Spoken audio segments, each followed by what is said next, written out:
دوستو شکر الحمدللہ کامیابی ایک بار پھر پاکستان کے نام ہوئی۔ اسرائیل خود شکست تسلیم کر گیا۔ پاکستان نے حماس کی مدد کی اور جدید ترین ہتھیار مہیا کیے۔ پروپیگنڈا یا سچ بین الاقوامی میڈیا پر واویلا مچ گیا۔ پاکستان کی سب سے بڑی مذہبی جماعت نے بازی پلٹ کر رکھ دی۔ اسماعیل ہنیہ کے پاکستان کو شکریہ ادا کرنے نے اسرائیل کا وجود خطرے میں ڈال دیا۔ نئے اسرائیلی وزیر اعظم نے بھی بالآخر خاموشی توڑ کر بڑا اعلان کر دیا۔ قطر، ایران اور ترکی اپنی جگہ، لیکن پاکستان کی شاندار حکمت عملی نے دشمن پر آسمان گرا دیا۔ فلسطین میں ایک بار پھر سے پاکستان کے جھنڈے لہرا دیے گئے۔ اس ٹاپک کا آغاز کرنے سے پہلے نئے آنے والے دوستوں سے گزارش ہے کہ ہمارے چینل کو سبسکرائب کر لیں۔ اسرائیلی سرکاری میڈیا پر پاکستان ہونے لگا۔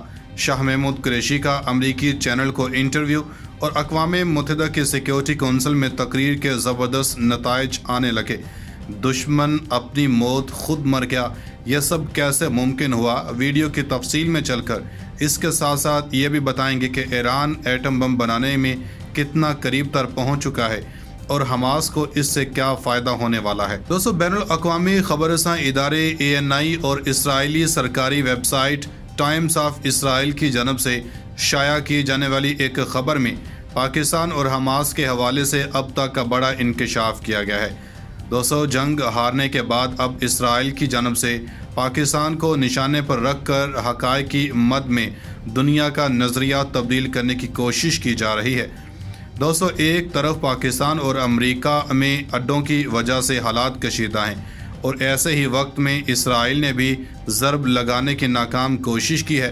دوستو گزشتہ ماہ جب حماس اور اسرائیل کے مابین 11 روز جنگ جاری رہی تھی، جس کے نتیجے میں اسرائیل کو بدترین شکست فاش کا سامنا رہا تھا اور اربوں ڈالر کی لاگت سے بنایا جانے والا آئرن ڈوم بھی دھواں چھوڑ گیا تھا۔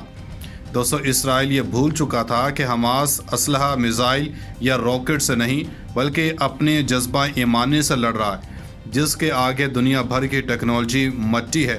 اس وقت کچھ اسلامی ممالک جنہوں نے کھل کر فلسطین کے حق میں آواز اٹھائی تھی، ان میں ترکی اور قطر کے بعد سب سے اہم ترین ملک پاکستان تھا، جس کے وزیر خارجہ نے اقوام متحدہ سمیت امریکی نیشنل چینل پر انٹرویو دیتے ہوئے اسرائیل اور اس کے حامیوں کو اوقات دکھا دی تھی۔ دوستو پاکستان اسلامی دنیا کی واحد ایٹمی طاقت ہے جس پر پوری امت مسلمہ بڑا مان کرتی ہے۔ دنیا میں کسی بھی جگہ مسلمانوں کے حق میں آواز اٹھانے پر پاکستان ہمیشہ سر فہرست رہا ہے۔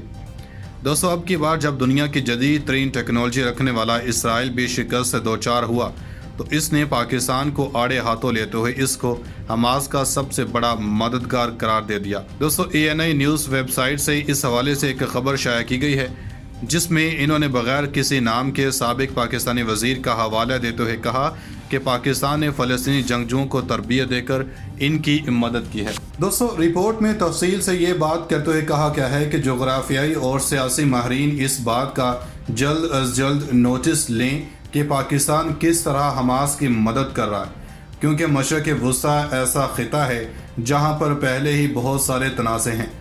دوستو ANI کے ساتھ ساتھ ٹائمز آف اسرائیل کے اوپن اینڈ ایڈیشن میں جغرافی علوم کے ماہر فابین باؤسارٹ نے بھی ایک آرٹیکل لکھا جس میں اس نے کہا ہے کہ حماس کی مدد کرنے میں ایران، قطر اور ترکی جیسے ممالک کا کردار رہا ہے، لیکن پاکستان کا کردار بھی اہم ترین ہے جو کہ ریڈار میں نہیں ہے۔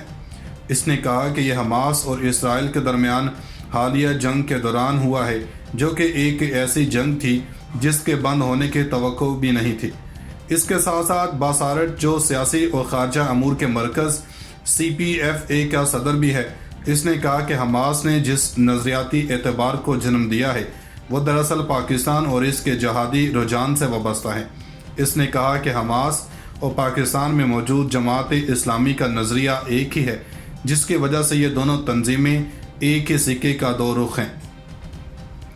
دوستو نظریاتی روابط کو ایک طرف رکھتے ہوئے باؤ سارٹ نے کہا کہ پاکستان کو حماس کو بھی اپنی سرحد سے باہر استعمال کرتا ہے، جس سے اسرائیل انتہائی خوف زدہ ہے۔ اس نے مزید کہا کہ اب تک حماس کی مدد کرنے پر پاکستان کے حوالے سے کوئی بھی ثبوت باقی نہیں ہے۔